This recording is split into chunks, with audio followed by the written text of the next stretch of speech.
Sir, ಬರಗಾಲದಲ್ಲೂ ಕೂಡ ತಮ್ಮ ಕುಟುಂಬ ಬಹಳ ಮುಖ್ಯವಾಗಿದೆ. 1972ನೇ ಇಸ್ವಿಯಲ್ಲಿ ಭೀಕರ ಬರಗಾಲ ಬಿದ್ದಾಗ ನಮ್ಮ ಮನೆಯಲ್ಲಿ ಯಾವಾಗಲೂ ಕಮ್ಸೆ ಕಮ್ 500ರಿಂದ 1000 ಆಕಳು, ಸಾವಿರಾರು ಕುರಿಗಳು, ಎತ್ತಿನ ಜೋಡಿ ಒಂದು ಕಮ್ಸೆ ಕಮ್ 30-40 ಎತ್ತಿನ ಜೋಡಿ ನಾವು ಕಣ್ಣಿಲ್ಲಿ ನೋಡೀವಿ.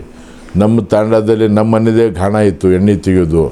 ನಮ್ಮ ತಾಂಡದಲ್ಲೇ ಹಿಟ್ಟಿಂದು ಗಿರಣಿ, ಇವೆಲ್ಲ ನಮ್ಮ ತಾಂಡಲ್ಲಿ ವ್ಯವಸ್ಥೆ ಇರ್ತಿತ್ತು.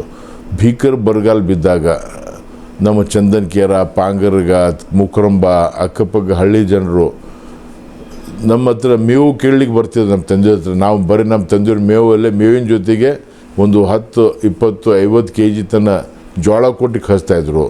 ಅಂಥ ಭೀಕರ ಬರಗಾಲದಲ್ಲಿ ಕೂಡ ಜನರಿಗೆ ಎಲ್ಲ ರೀತಿಯಿಂದ ನೆರವು ನಮ್ಮ ತಂದೆಯವರು ಮಾಡಿದ್ದಾರೆ. ಅವ್ರ ಪ್ರೇರಣೆಯಿಂದ ನಾವು ಏನಾದರೂ ಇದ್ದೀವಿ ಅಂದರೆ ನಮ್ಮ ಹೆಸರಿಲ್ಲ, ನಮ್ಮ ತಂದೆ ಗೋಪಾಲದೇವ್ ಜಾಧವ್ ಅವರು ಮಾಡಿದ ಸಮಾಜ ಸೇವೆ, ಅವರ ಆಶೀರ್ವಾದದಿಂದ ಅವ್ರ ಹೆಸರ ಮೇಲೆ ನಾವು ಇವತ್ತು ರಾಜಕೀಯದಲ್ಲಿ ಬಂದಿದ್ದೀವಿ.